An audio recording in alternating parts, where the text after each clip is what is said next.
Hăīre, φίλε, and welcome. Today we are in John chapter 3, taking a look at verse 16, finishing off this page. I think that this paragraph ends at verse 20, so we're getting close. Not quite there yet. It'll be a bit. All right, here's our rubric, everything that we're looking for as we go through this text. Let's go ahead and get started. Houtos gar agapeisen ho theos ton kosmon, hosteton huion ton monogene edoken. Hina pas ho pisteuon eis auton me apoletai al ekhe zoin ionion. And there we go. I just noticed something from the previous video of Greek that I failed to do. Hina, I forgot to mark what this is. This is a purpose clause. Okay, that's all fixed. So we want to find our verb. Houtos doesn't count. Gar doesn't count. Agapeisen. Epsilon nu right there is our third person singular. The sigma tells us that this is going to be either a future or an aorist. Since this is an eta instead of an alpha from agapao, I think, or agapeo. I think it's the alpha instead of the epsilon. This tells us that this is aorist. So third singular aorist. Technically the epsilon nu right there should have told us anyway. Active and indicative. So we know that we want a singular subject or neuter, because you know neuter does whatever it wants to do. Looking back, houtos, nope, gar, nope. Ho theos, that's nominative singular, masculine. And I don't think really we need to parse that anymore. Oh well. The God, agapeison, sen, that loved. And this could have a sudden starting, meaning a sudden inceptive. I forget what the specific term is, but one of the special uses of the aorist, but that I don't think makes much sense. I think it's just, I don't know why it's aorist. Oh well, maybe there's some special use of the aorist that I am not remembering or forgetting, but let's move on. Houtos, that's going to be the same thing as that, so just thus. Gar, for. Ton kosmon, omicron nu right there. Accusative, singular, masculine. The world. Comma. So far so good for that sentence. Let's move on. Hoste ton, huion ton, monogene, edoken. There is our verb. Epsilon right there is a augmenting vowel, so that we know that this is a past tense. Epsilon right nu right there is going to be the same ending as that one. This is from didomi, doso, edosa, or edoka, dedoka. Now I am forgetting. I think that for didomi, omega appears in the aorist, but it's omicron in the perfect. I don't remember now, but I think this is going to be aorist since we have aorist right there as well. So that's going to be third person, singular, aorist, active, indicative, and this can mean give or hand over. However, usually we wouldn't expect it to mean hand over without para at the beginning. So gave or handed, I suppose, but not handed over. Now we need a direct object. Ton huion right there, so that's going to be the same as that one right there. We don't need to parse it again. The sun, ton monogene, that eta right there is very interesting because you've got, clearly it's accusative because of that tone as the adjective or noun with ton huion. So why it's an eta, I don't know. This is, I think, a third declension noun. So those sometimes are weird, but I have no explanation for that one, and sorry, I don't think I'll have time to look it up even over break. So this just comes from mono and genes. So genes means begotten, progeny, something along those lines, and mono means only, or one. Goes to that. The only begotten. Hoste. Hoste normally means in order that, and this would be introducing a result clause with a indicative, interestingly enough. So I haven't looked at result clauses since the last one we ran into. Seems like months ago. Anyway, with the result that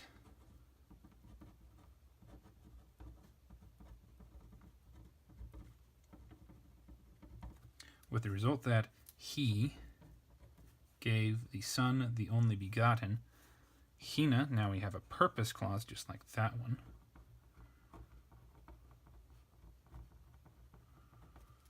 Pas hopisteuon, already parsed that one and that one. Ace, something new, but in order that everyone believing es ton auton may ends a prepositional phrase right there, so this is plus accusative, so singular. That new right there tells us that it is masculine, so it's going to be referring back to the Son right there. In to, it's not going to be really directional, him, me apoletai. Apoletai is our verb, and this one has two different options for its form. That tau alpha iota right there is a third person. It is singular, but apole, and specifically this form, can either be future or it can be aorist. If it were future, then it would be middle indicative. If it were aorist, it would be middle subjunctive. Now, purpose clauses, just like result clauses, can take either the indicative or the subjunctive depending on what sort of idea they want to put behind them. And there are a bunch of different ones. And just as I have not reviewed result clauses in forever, so also I have not reviewed the specific forms of the purpose clauses, so I don't remember what all their names are. But if it were future, I think it would be a future more vivid. That means it's a certainty. And if it were aorist, it's complete blank in my brain. I don't remember. So, in order that everyone believing into him not will...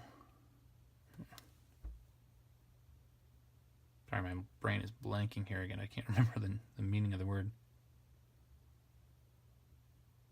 Perish, I think it is. Perish, be destroyed, die. I think that's it. Perish. So either will not die or may not die. So will not die versus may not die. Now, figuring out which one of those two it actually is, I would need to take a look at a Greek grammar, all of which are not in this state. So by the time I edit this, I will have not had time to look up anything to specify what this is. If I can, I will try to leave a note at some future point, but ultimately, not much I can do about this. Sorry, I could only fit so many bags. I had so many books in my bags. Let's move on, awkwardly.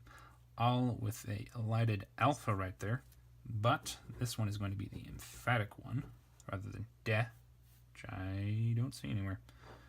Okay, we've seen this before right there, so don't need to parse that, or that, or that, or explain that. It's just to termination adjective, but may have life eternal, period.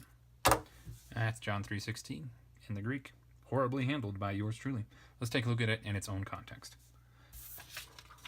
For thus the God loved the world, with the result that he gave the Son, the only begotten one, in order that everyone believing in him, that is the Son, will not die or may not die, but may have life eternal. So again, if it's the future, it's a certainty. If it's the aorist, I don't remember. I think it's still relatively certain, but with a different sort of intention behind it, I guess. Let's look at, from verse 1, this paragraph. This isn't going to take forever. Eventually, if this kept going, these videos would be an hour long, mostly just reading through old stuff. Okay. But there was a man of the Pharisees, Nicodemus was named him, of leaders of the Jews. This one came to him at night, and he said to him, Rabbi, we know that you have come from God, a teacher. For no one is able to do these signs which you yourself do unless the God is with him. Jesus answered and said to him, Truly, truly, I say to you, unless someone has been born from above, he is not able to see the kingdom of the God. Then Nicodemus says to him, How is a man able to be born once, being old? Surely he is not able to enter a second time into the womb of his mother and to be born. Jesus answered, Truly, truly, I say to you, unless someone has been born from water and the Spirit, he is not able to come, there's no article there, into the kingdom of the God. The having been born from the flesh is flesh, and the having been born from the Spirit is spirit. Don't wonder that I said to you, it is necessary for you all to be born or to have been born from above. The Spirit blows where it wishes, and the sound of it you hear, but do not know from where it comes and where it goes. Thus is everyone having been born from the Spirit. Nicodemus answered and said to him, How are these things able to happen? Get rid of that R. Gosh.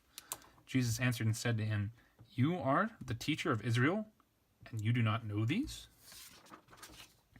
Truly, truly, I say to you, that what we know we say, and what we have seen we witnessed, and the witness, our witness, you do not receive.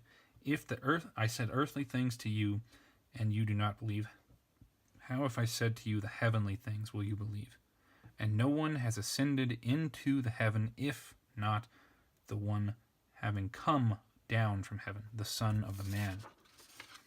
And just as Moses raised up the serpent in the wilderness, thus it is necessary for the Son of the Man to be raised once, in order that everyone believing in him may have life eternal. For thus the God loved the world, with the result that the Son, the only begotten, he gave, in order that everyone believing in him will not or may not die, but may have life eternal. Well, there we go. Thank you very much for joining me. I hope taking a look at this has been helpful for you, and I hope I haven't talked your ear off, and I have not embarrassed you too much with all these mistakes. Have a good day. Hey, not asleep yet? That's okay. I've got tons of other videos that are equally sleep-inducing. Check them out. Alternatively, you could take a look at this video over here.